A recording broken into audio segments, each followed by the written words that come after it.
Welcome to our channel story telling by Purna. ఈరోజు నేను మీకు వినిపించబోతున్న కథ రెండవ పెళ్ళి. మరి ఆ కథలోకి వెళ్దాం రండి. సంధ్య సాగర్లకు పెళ్లి జరిగి 4 రోజులు గడిచింది.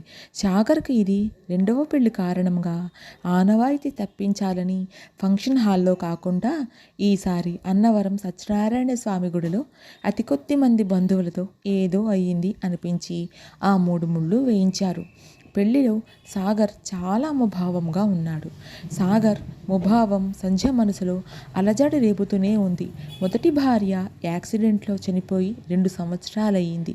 ఇంట్లో ఎంత బలవంతం పెట్టినా నాకు రెండో పెళ్లి ఆసక్తి లేదు అని ఖచ్చితంగా చెప్పాడు. కానీ సాగర్ తల్లిదండ్రులు, నాయనమ్మ, నీ తర్వాత 2 తమ్ముళ్ళు, నీ చెల్లెలికి పెళ్ళిళ్ళు చెయ్యాలంటే ముందు ఈ ఇంటికి పెద్ద కోడలు ఉండాలని పదే పదే నచ్చ చెప్పడంతో తప్పనిసరి అయి ఒప్పుకున్నాడు. సాగర్ రెండో పెళ్లి విషయంలో నాయనమ్మదే పెద్ద పాత్ర వహించి తన కౌలు రైతు రామకృష్ణ పెద్ద కూతురు సంధ్యనిచ్చి దగ్గరుండి వివాహం జరిపించింది. సంధ్య పెళ్లి బట్టలతో సాగర్ ఇంట్లో అడుగుపెట్టింది. తరువాత జరిగే కార్యక్రమాలు అన్నీ కూడా అత్తింట్లోనే జరిపించారు. అందరి ఆడపిల్లలలాగానే తను కూడా సిగ్గుపడుతూ పాల గ్లాసుతో సాగర్ గదిలోకి వెళ్ళింది. సాగర్ చాలా సీరియస్గా తను ల్యాప్టాప్లో వర్క్ చేస్తున్నాడు. సంధ్య లోపలికి రాగానే అప్రయత్నంగా ఆమె వైపు చూసి మరలా తన పనిలో తాను నిమగ్నమైపోయాడు. సాగర్ ప్రవర్తన కొంచెం వింతగా అనిపించింది. అయినా కొంచెం దగ్గరగా వచ్చి పాలు తీసుకోండి అంటూ పాల గ్లాసు అందివ్వబోయింది. వెంటనే కొంచెం కోపం చిరాకుతో అక్కడ పెట్టు అన్నాడు. కాసేపు ఏం చెయ్యాలో అర్థం కాక అలాగే నిలబడి తర్వాత అక్కడ ఉన్న చాప పరుచుకుని పడుకుంది.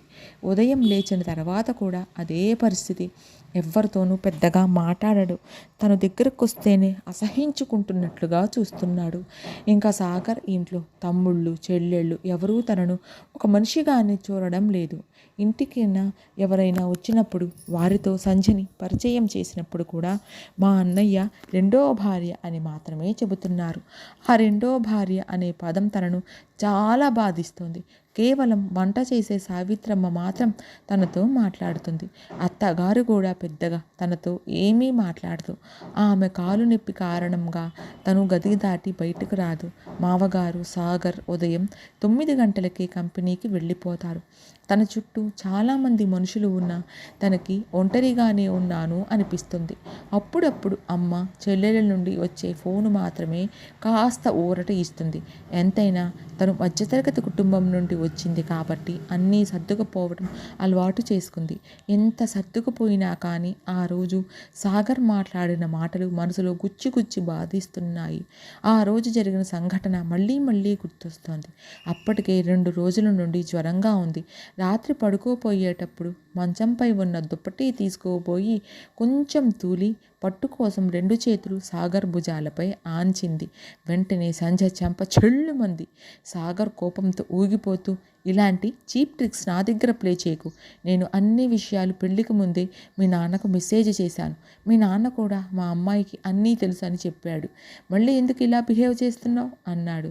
సంధ్యకి ఊహించని దెబ్బ. ఒక పక్క అర్థం కాని సాగర్ మాటలు, మరొక పక్క దుఃఖం పొంగుకొచ్చింది.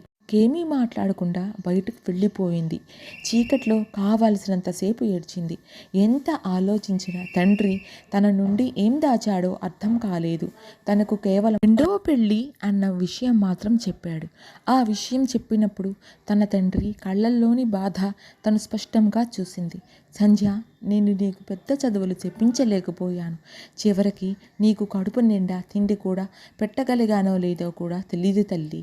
కానీ నువ్వు ఈ పెళ్లి చేసుకుంటే తిండికి, కట్టుకునే బట్టకి లోటు లేకుండా బతుకుతావు. నీ చెల్లెళ్ల జీవితాలకు కూడా ఒక దారి దొరుకుతుంది. ఈ అసమర్థ తండ్రి ఇంతకన్నా ఇంకేమీ చెయ్యలేడమ్మా అంటూ కళ్ళనీళ్లు పెట్టుకున్నాడు. అవే పెళ్లి ముందు తండ్రి చెప్పిన మాటలు. మరో మాట లేకుండా తల వంచి తాళి కట్టించుకుంది. ఇది మాత్రమే తనకు తెలుసు. కానీ సాగర్ ఏంటి ఏదో మెసేజ్ అంటున్నాడు. ఉదయం నుండి అదే ఆలోచన. సాగర్ వాళ్ళ ఆఫీసు ఛాంబర్ చాలా హడావిడిగా ఉంది. ఆ రోజు కొత్త ప్రాజెక్ట్ ఓకే అవ్వడంతో అంతా హ్యాపీగా ఎంజాయ్ చేస్తున్నారు. సాగర్ కంపెనీకి ఎండీ అయిన తన స్టాఫ్తో చాలా సన్నిహితంగా ఉంటాడు. ఏమాత్రం గర్వం లేని మంచి మనస్సే తనని ఈ స్థాయిలో నిలబెట్టింది. తనకు ఆప్తమిత్రుడు అయిన హేమంత్ రూములోకి వస్తున్నే, ఏంటి సాగర్, బిజీనా? అందరూ బయట నీ కోసం వెయిట్ చేస్తుంటే నువ్విక్కడ ఏం చేస్తున్నావు? కమ్ ఫాస్ట్ అంటూ ఎదురు సీట్లో కూర్చున్నాడు. సాగర్ తల పైకి ఎత్తకుండానే, మీరు కంటిన్యూ చేయండి, నేను తర్వాత వస్తాను, ప్లీజ్ నన్ను బలవంతం చెయ్యొద్దు అన్నాడు. హేమంత్ చాలా సంవత్సరాల నుండి సాగర్ మనసును అతి దగ్గరగా చూసినవాడు కావడంతో ఇంకా పార్టీ గురించి కాకుండా, కానీ సిస్టర్ ఎలా ఉంది, నీ దగ్గర బాగానే అడ్జస్ట్ అయిందా అంటూ టాపిక్ మార్చాడు. కానీ సాగర్ నుండి ఏ సమాధానమూ రాలేదు. అరే, నిన్నే అడిగేది, నిన్నే నమ్ముకుని వచ్చిన అమ్మాయి, ఆమెను సంతోషంగా ఉంచే బాధ్యత నీదే కదా అన్నాడు హేమంత్. ఆ మాటలకి సాగర్ ముఖం కోపంతో ఎర్రబడింది. ఒక్కసారిగా సీట్లో నుండి పైకి లేచి, ఎవరు రమ్మన్నారు? నన్ను నమ్ముకుని రమ్మని నేనేమైనా అడిగానా? ఇంకొకసారి ఆమె గురించి నా దగ్గర మాట్లాడద్దు. నీకేమైనా తెలుసుకోవాలంటే ఇంటికెళ్ళి క్షేమ సమాచారాలు కనుక్కో అంటూ విసురుగా అక్కడి నుండి వెళ్ళిపోయాడు. సాగర్ విపరీత ప్రవర్తన హేమంత్ని విస్మయానికి గురిచేసింది. అంటే సాగర్ ఇంకా తన మొదటి భార్య రమ్మయ్య జ్ఞాపకాలలోనే జీవిస్తున్నాడన్నమాట. అంతమంది నచ్చ చెప్పినా అతనిలో మార్పు రాలేదు. అయినా ఇది మనసుకు సంబంధించిన విషయం, మరచిపోవాలన్న అంత ఈజీగా జరిగే పని కాదు. హేమంత్ ఆలోచనలు ఒక్కసారిగా సాగర్ గతం వైపు వెళ్ళాయి. అవును, కరెక్ట్గా 2 సంవత్సరాల క్రితం సాగర్ రమ్యను ప్రేమిస్తున్నాను అని చెప్పి నాకు చెప్పడానికి భయంగా ఉంది. నీ హెల్ప్ కావాలి అంటే తను కూడా వాళ్ళిద్దరు ఒక్కటి అవ్వడానికి చాలా కష్టపడ్డాడు. రమ్య గొప్పింటి పిల్ల అయినా ఆయన చాలా సింపుల్గా, చలాకీగా ఉండేది. అవసరం ఉన్న అందరికీ సహాయం చేస్తూనే ఉండేది. ఆమెలో పరోపకార గుణమే సాగర్ మనసును ఆమెకు దగ్గర చేసింది. కానీ పెళ్ళి అయి 6 నెలలు కూడా కాకుండానే మృత్యువు యాక్సిడెంట్ రూపంలో రమ్యని సాగర్ నుండి దూరం చేసింది. అత్తమామలతో గుడికి వెళ్ళి తిరిగి వస్తుండగా ఎదురుగా రాంగ్ రూట్లో వచ్చిన ట్రక్ బలంగా ఢీకొని డ్రైవింగ్ సీట్లో ఉన్న రమ్య అక్కడికక్కడే మరణించింది. వెనుక ఉన్న అత్తామామలు దెబ్బలతో బయటపడ్డారు. రమ్య వియోగాన్ని భరించలేక సాగర్ మానసికంగా కృంగిపోయాడు. సాగర్ చాలా రోజులు ఒకే రూమ్కి పరిమితమై పదే పదే రమ్య ఫోటోలు చూస్తూ కాలం గడిపేవాడు. కోలుకోవడానికి 6 నెలల పైనే పట్టింది. తండ్రి చొరవతో కోలుకున్నా కానీ మనసులో గూడు కట్టుకుపోయిన విషాదం మాత్రం అలాగే ఉండిపోయింది. సార్, మిమ్మల్ని పిలుస్తున్నారు అని వినిపించిన ఆఫీస్ బాయ్ మాటలతో పాత జ్ఞాపకాల నుండి మళ్ళీ ఈ లోకంలోకి వచ్చాడు హేమంత్. అయినా మనసు ఇంకా సాగర్ గురించే ఆలోచిస్తోంది. ఒకసారి సాగర్ ఇంటికి వెళ్ళి సంధ్యను కలవాలి, ఆమె పరిస్థితి ఎలా ఉందో అనుకుంటూ. అప్పటికే మొదలైన పార్టీలో తను జాయిన్ అయ్యాడు. సంధ్య ఆలోచనలకు అంతరాయం కలిగిస్తూనే అత్తగారి పిలుపు చెవులకు చేరింది. సంధ్య, ఒకసారి ట్రా. అత్త ఆ పిలుపుతో పరుగులాంటి నడకతో అత్త ఉన్న రూముకు వెళ్ళింది. సంధ్య, ఈరోజు ఊరు నుండి మా అత్తగారు వస్తున్నారు, అదే అన్నపూర్ణమ్మ గారు వస్తున్నారు. ఆవిడ పెద్ద ఆవిడైనా కానీ తిండి విషయంలో చాలా జాగ్రత్తలు పాటిస్తారు. నువ్వే దగ్గరుండి అవసరమైనవన్నీ చూసుకో. 4 రోజుల కంటే ఎక్కువ ఉండరు. నాకు యాక్సిడెంట్ అయిన దగ్గర నుండి ఈ కాలు నొప్పితో నడవలేకపోతున్నాను తల్లి. లేకపోతే అన్నీ నేనే చూసుకునేదాన్ని. ఇంట్లో అందరూ భయపడేది, గౌరవించేది కూడా అత్తయ్య గారిని ఒక్కరనే. ఆమె చెప్తేనే ఎవరైనా వింటారు. నువ్వు కూడా ఆమె దగ్గర జాగ్రత్తగా ఉండు అని చెప్పింది. ఇప్పుడు సంధ్యకి అర్థమైంది. అంటే అన్నపూర్ణమ్మ గారు చెప్పారని సాగర్ తనని పెళ్లి చేసుకున్నాడన్నమాట అని మనసులోనే అనుకుని, అలాగే అత్తయ్య గారు అని చెప్పి అక్కడ నుండి వచ్చేసింది. కాసేపటికి అన్నపూర్ణమ్మ గారిని తన పెద్ద మరిది గౌతమ్ కారులో తీసుకువచ్చాడు. ఆవిడ ఇంట్లోకి అడుగు పెడుతూనే, సంధ్య, ఎలా ఉన్నావు తల్లి అంటూ ఆప్యాయంగా పలకరించింది. బానే ఉన్న అమ్మమ్మగారు, రండి అంటూ ఆమె చేతిలో ఉన్న వస్తువులు తీసుకుంది. సంధ్య చెప్పిన సమాధానం అన్నపూర్ణమ్మ గారికి తృప్తినివ్వలేదు. వాడిపోయిన సంధ్య మొహాన్ని చూసి అక్కడ పరిస్థితి అర్థం చేసుకుంది. సంధ్య మాత్రం అన్నపూర్ణమ్మ గారి వెంటే ఉండి ఆమెకి కావలసినవన్నీ అందిస్తోంది. ఆ రోజు మధ్యాహ్నం అన్నపూర్ణమ్మ గారు, సంధ్య, ఇక్కడ దగ్గరలో శివుడి గుడి ఉంది, సాయంత్రం అక్కడికి వెళ్దాం, త్వరగా రెడీ అవు తల్లి అని చెప్పింది. అన్నపూర్ణమ్మ గారు అన్నట్లుగానే 5 గంటలకల్లా కారులో గుడికి బయలుదేరింది. సంధ్యతో పాటు దర్శనం అయిపోయిన తర్వాత విశాలమైన మంటపంలో ఇద్దరూ కూర్చున్నారు. ఏమా సంధ్య, సాగర్ నీతో ఎలా ఉంటున్నాడు అని మళ్ళీ అడిగింది. బానే ఉంటున్నారు అమ్మమ్మ, మేమిద్దరం బానే ఉన్నాం అంది సంధ్య. ఎందుకమ్మా నిజం దాస్తావు? ఏడ్చి ఏడ్చి కమిలిపోయిన నీ కళ్ళు చూస్తే నాకు తెలీదా అని ఆమె చేతిలోని సెల్ ఫోన్ తీసి సంధ్యకిచ్చి అందులో ఉన్న మెసేజ్ని చదవమన్నట్లుగా సంధ్య వైపు చూస్తోంది. భయం భయంగా సంధ్య కళ్ళు అక్షరాల వెంబడి పరుగులు పెడుతున్నాయి. కృష్ణ గారు, మీ అమ్మాయిని పెళ్లి చేసుకోవడం నాకు ఇష్టం లేదు. అయినా బలవంతంగా మీరు మీ అమ్మాయిని నాకు ఇచ్చి చెయ్యాలనుకుంటే ఆమెకు నాకు ఎటువంటి సంబంధం ఉండదు. ఆమె కేవలం లోకం దృష్టిలో మాత్రమే నా భార్య. మీ అమ్మాయి జీవితాన్ని నాశనం చేయకండి. నేను నాన్నను బాధపెట్టడం ఇష్టం లేక పెళ్ళికి సరే అన్నాను. మీరే ఏదో విధంగా ఈ పెళ్ళిని ఆపండి. ఇది మెసేజ్ సారాంశం. చదవడం పూర్తయ్యేసరికి రమ్యకి కళ్ళు బయలు కమ్మాయి. తను అగాధంలో కూరుకుపోతున్నట్లుగా అనిపించింది. కళ్ళు నీళ్లతో అన్నపూర్ణమ్మ గారు వైపు చూస్తోంది. ఎందుకమ్మా ఏడుస్తున్నావు? దుఃఖం మనలో ధైర్యాన్ని దెబ్బతీస్తుంది. ఇది మీ నాన్నకు చేరగానే నా దగ్గరికి పరుగున వచ్చాడు. కానీ నేనే నీకు చెప్పొద్దని ఒట్టు వేయించుకున్నాను. ఎందుకంటే సాగర్ గురించి నాకు బాగా తెలుసు. సాగర్ తప్పక మారతాడు అన్న నమ్మకం నాకు ఉంది. అలాగే నీ గురించి కూడా నాకు బాగా తెలుసు. మీ నాన్న మా ఇంటికి వచ్చిన ప్రతిసారి నీ గురించే చెప్పేవాడు. అందుకే నా దృష్టిలో నువ్వే సాగర్కి సరైన భార్య అనిపించింది. ఎందుకంటే ఆ విశాలమైన ఇంట్లో ఎన్నో గదులు, ఒక్కొక్కరు ఒక్కొక్క గదికి పరిమితం. ఎవరి లోకంలో వాళ్ళు ఉంటారు. ఇంట్లో అంతమంది ఉన్న ఇల్లంతా ఎప్పుడు నిశ్శబ్దమే. కళాకాంతులు లేని ఇంటికి ఆశాదీపమై వెలుగులు నింపుతావు అన్న నమ్మకం నాకు ఉంది. సాగర్కి రెండో పెళ్లి చేయడానికి ఎంతోమంది గొప్పింటి వాళ్ళు కూడా తమ పిల్లల్ని ఇవ్వడానికి పోటీ పడ్డారు. బయట నా మనవడుకున్న గౌరవం అటువంటిది. కానీ వాళ్ళందరినీ కాదని నిన్ను మాత్రమే నేను ఎంచుకున్నాను తల్లి. నా నమ్మకాన్ని నిలబెట్టు అంటూ చెమ్మగిల్లిన కళ్ళతో సంధ్య తలపై ప్రేమగా నిమిరింది. సంధ్య మాత్రం ఏ సమాధానము చెప్పకుండా అన్నపూర్ణమ్మ గారినే చూస్తోంది. మళ్ళీ ఆవిడే ఆ సంధ్యను నేను ఇలా చెప్పాను అని ఏమీ బాధపడకు. నా మనవడి మీద ప్రేమ నన్ను ఇలా చెప్పిస్తోంది. అయినా సాగర్ మారినా మారకపోయినా వాడి కోసం నీ జీవితం నిస్సారం చేసుకోకు. నీ కోసం నువ్వు జీవించు. నీ మనసుకు నచ్చినట్లు నువ్వు నడుచుకో. నీకు చదవంటే చాలా ఇష్టమని తెలిసింది. ఆగిపోయిన డిగ్రీ మళ్ళీ పూర్తి చేయి తల్లి. ఊర్లో అందరికీ సహాయపడుతూ ఉండేదానివి. అలాగే ఇక్కడ కూడా నీ ఇష్ట ప్రకారం నడుచుకో. కానీ భార్యగా నీ భర్తకు నువ్వు చేయాల్సిన మాత్రం నిర్లక్ష్యం చెయ్యకు అంటూ గీతోపదేశం చేసినట్లే చెప్పింది అన్నపూర్ణమ్మ గారు. ఆవిడ చెప్పిన దాంట్లో నీ కోసం నువ్వు బతకాలి అన్న మాటలు సంధ్య మనసుకు హత్తుకున్నాయి. అవును, సాగర్కి నేను ఇష్టం లేకపోతే ఇంక నా జీవితమే లేదా? తను పుట్టింది ఒక్క సాగర్ కోసమే కాదు. తను చేయవలసింది ఇంకేదో ఉంది. ఎందుకు ఇన్ని రోజులు పిచ్చిదానిలాగా బాధపడ్డాను? తనలో తానే ఆలోచించింది. ఒక్కొక్కసారి పరమేశ్వరుడికి నమస్కరించింది. ఇప్పుడు ధైర్యంగా లేచి రెండమ్మమ్మగారు ఇంటికి వెళ్దాం అంటూ బయలుదేరింది.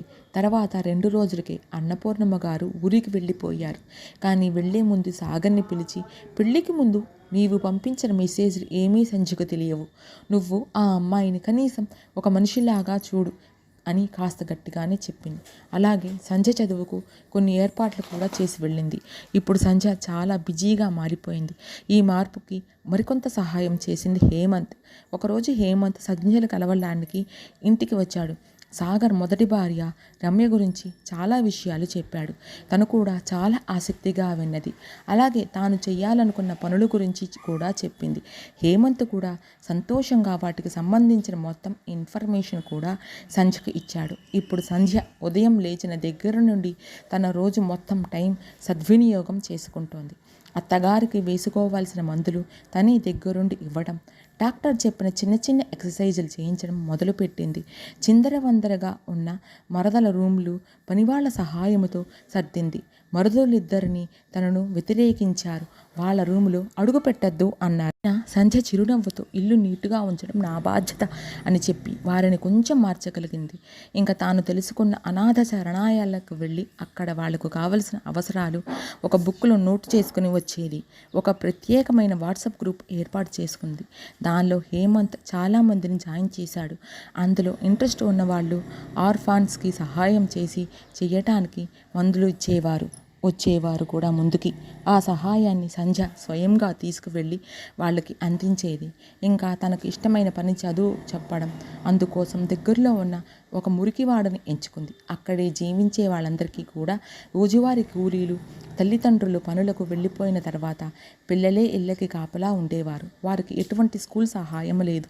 సంధ్య వాళ్ళందరినీ ఒక చెట్టు కింద కూర్చోబెట్టి మెల్లగా అక్షరాలు నేర్పించడం, అవసరమైన వాళ్ళకి చిన్న చిన్న పుస్తకాలు కొనివ్వటం చేసింది. అప్పుడప్పుడు సహాయంగా హేమంత్ కూడా వచ్చేవాడు. ఒకరోజు సంధ్య మరిది గౌతమ్ అదే దారి వస్తూ మురికివాడ దగ్గర ఆగి ఉన్న వాళ్ళ కారు చూసి ఇక్కడికి ఎవరొచ్చారబ్బా అని లోపలికి వెళ్ళి చూశాడు. అప్పటికే సంధ్య పిల్లల్ని తన చుట్టూ కూర్చోబెట్టుకొని వాళ్ళకి ఎంతో సంతోషంగా పాఠాలు చెబుతుంది. గౌతమ్ ఒక్కసారిగా ఆశ్చర్యపోయాడు. ఎందుకంటే సంధ్య మీద ఇంట్లో ఎవరికీ మంచి అభిప్రాయం లేదు. కేవలం డబ్బు కోసమే పెళ్లి చేసుకుంది అన్న ఆలోచనలో ఉన్నారు. కానీ ఒక్కసారిగా సంధ్య చాలా ఉన్నతంగా గౌతమ్కి కనిపించింది. ఇదే విషయాన్ని ఇంటికెళ్ళి తన చెల్లెలికి, తమ్ముడికి కూడా చెప్పాడు. తరువాత సంధ్య తన డిగ్రీ పరీక్షలు కూడా పూర్తి చేసింది. గౌతమ్ దగ్గరుండి ఎగ్జామ్స్కి తీసుకెళ్ళాడు. మెల్లగా అందరి మనసులను గెలుచుకుంది. కానీ ఒక్క సాగర్ని మాత్రం ఇంకా మార్చలేకపోయింది. ఆ రోజు ఇంట్లో హడావిడిగా తిరుగుతూ సంధ్య ఒక చిన్న ఫంక్షన్ ఏర్పాటు చేసింది. గౌతమ్కి కేక్ తీసుకురమ్మని చెప్పారు. అందరూ 5 గంటలకల్లా ఇంటికి వచ్చేయాలి అని చెప్పింది. అన్నట్లుగానే మావయ్యతో సహా అందరూ 5 గంటలకల్లా ఇంట్లో ఉన్నారు. ఒక్క సాగర్ తప్ప. సంధ్య ఎందుకు రమ్మన్నదో ఎవరికీ తెలియక ఆసక్తిగా ఎదురు చూస్తున్నారు. హాల్లో టేబుల్ నీట్గా డెకరేట్ చేసి దానిపై వాళ్ళ రూములో ఉన్న రమ్య ఫోటో తీసుకొచ్చి పెట్టింది. ఇంతలో కేక్ కూడా వచ్చింది. అన్నీ అరేంజ్ చేసి, మావయ్య గారు, ఈరోజు మీ కోడలు పుట్టినరోజు. తను మనతో లేకపోయినా మన అందరి మనసులో సజీవంగానే ఉంది. అందుకే రమ్య బర్త్డే సెలబ్రేట్ చేయాలనుకుంటున్నా. రండి, మీరే కేక్ కట్ చేయాలి అంది. అందరూ సంధ్య వైపు ఆశ్చర్యంగా చూశారు. అందరికీ సంధ్య చాలా ఉన్నతంగా కనిపించింది. కానీ సంధ్య మావగారు, నేను కాదమ్మా, సాగర్కి ఫోన్ చేస్తాను, వాడు కేక్ కట్ చేస్తాడు అని సాగర్కి ఫోన్ చేయబోయాడు. కానీ అప్పటికే సాగర్ హడావుడిగా లోపలికి వస్తున్నాడు. వెనకే హేమంత్ కూడా ఉన్నాడు. సాగర్ ఎవరితోనో ఫోన్ మాట్లాడుతున్నాడు. అంకుర అనాథ శరణాలయమేనా? అవునండి అనే సమాధానం వినపడింది. ఈరోజు నా భార్య పుట్టినరోజు. నేను మరొక గంటలో మీ శరణాలయానికి వస్తా. పిల్లలకి అవసరమైన వస్తువులు ఏం కావాలో చెప్పండి, నేను డొనేట్ చేయాలనుకుంటున్నా అంటూ ఫోన్లో మాట్లాడుతున్నాడు. కానీ అవతల పక్క నుండి సాగర్ గారు, ధన్యవాదాలండి, ఆల్రెడీ రమ్య గారి పేరు మీద ఈరోజు ఉదయమే పిల్లలకి స్వీట్లు, బట్టలు, వాళ్ళకి కావలసిన బుక్సులు అన్నీ మీ ఇంటి నుండి సంధ్య గారు అందచేశారు. పిల్లలతో 1 గంట ఇక్కడే గడిపి వాళ్ళకి ఆటలు కూడా ఆడించారు. సంధ్య గారికి మరొక్కసారి థ్యాంక్స్ చెప్పండి. ఫోన్లో వినపడిన సమాధానంతో సాగర్కి ఒక్కసారిగా షాక్ తగిలినట్టు అనిపించింది. అక్కడే నిలబడిపోయాడు. అప్పటికే సాగర్ కోసం ఎదురు చూస్తున్న అందరూ అన్నయ్య తొందరగా రా అంటూ పిలుస్తున్నారు. తర్వాత సాగర్ కేక్ కట్ చేశాడు. గౌతమ్కి, చిన్న తమ్ముడికి, చెల్లెళ్ళకి అందరికీ కేక్ తినిపించాడు. సంధ్య మాత్రం ఒక పక్కగా నిలబడి సాగర్ ముఖంలో ఆనందం వెతుకుతోంది. రమ్య ఫోటో చేతిలోకి తీసుకుని ఆప్యాయంగా తుడుముతూ, రమ్య, నువ్వెంత అదృష్టవంతురాలివో కదా. ప్రేమ పేరు చెప్పి ప్రాణాలు తీస్తున్న ఈ రోజుల్లో నువ్వు బాహ్యంగా లేకపోయినా సాగర్ నిన్నెంతగా ప్రేమిస్తున్నాడు అనుకుంటూ తను కూడా అక్కడున్న కేక్ తీసుకుంది. ఆ స్థానంలో ఎవరున్నా కానీ రమ్యపై కోపమే ఉండేది. నిజం చెప్పాలంటే రమ్య జ్ఞాపకాలు సంధ్య జీవితానికి అడ్డంకి. కానీ సంధ్య మాత్రం రమ్యని అభిమానిస్తోంది. సాగర్కి చాలా ఆనందంగా అనిపించింది. ఆ రోజు అందరూ కలిసి కూర్చొని భోజనాలు చేశారు. సాగర్ తమ్ముళ్ళు మాటిమాటికి వదినా వదినా అని పిలుస్తుంటే తనకి చాలా ఆనందంగా అనిపించింది. హేమంత్ ఇంటికి వెళ్ళడానికి బయలుదేరాడు. సాగర్ కూడా గేట్ వరకు హేమంత్తో కలిసి వెళ్ళాడు. హేమంత్ వెళ్లే ముందు, సాగర్ భగవంతుడు రమ్యను దూరం చేసిన సంధ్య రూపంలో మరో అదృష్టం నీ చేతిలో పెట్టాడు. అదృష్టాన్ని చేజార్చుకోకు. ఇంతటికంటే ఎక్కువ ఏమీ చెప్పలేను అంటూ తాను చెప్పాలనుకున్నది సాగర్కి చెప్పి వెళ్ళిపోయాడు. సాగర్ రూమ్లోకి అడుగు పెట్టేటప్పటికీ సంధ్య అక్కడేవో సర్దుతోంది. సాగర్ మెల్లగా సంధ్య దగ్గరికి వచ్చి, సంధ్య, నన్ను క్షమించు, నీ మనసు బాధ పెట్టాను అన్నాడు. సాగర్ పిలుపులో ప్రేమ, అతని చూపులు ఆరాధన కనిపించాయి. సంధ్యకి సమాధానంగా చిరునవ్వు నవ్వింది. సాగర్ 2 చేతులు ఆమెను దగ్గరకు లాక్కున్నాయి. సంధ్య తుళ్ళిపడి అతని హృదయంపై వాలిపోయింది. సంధ్య మనసులో అన్నపూర్ణమ్మ గారికి కృతజ్ఞతలు చెప్పుకుంది. ఆవిడ చెప్పిన మాటలు అక్షరాల నిజమయ్యాయి. సాగర్ ఏదో చెబుతున్నాడు, అవేమీ చెవికి చేరడం లేదు. ఒక్క మాట తప్ప. సంధ్య, రేపే మీ ఊరు వెళ్దాం. మీ నాన్నగారు నీ గురించి చాలా బాధపడుతుంటున్నారు. నేనే ఆయనతో అన్నీ మాట్లాడాలి అన్నాడు. ఇప్పుడు సాగర్ రెండో భార్య సంధ్య పూర్తిగా అతని మనసులో మొదటి భార్య స్థానాన్ని ఆక్రమించుకుంది. ఇంతటితో ఈ కథ సమాప్తం. ఈ కథ నచ్చితే లైక్ చేయండి, షేర్ చేయండి, కమెంట్ చేయండి. మరిన్ని కథల కోసం ఛానల్ని సబ్స్క్రైబ్ చేసుకోండి. Thank you for watching.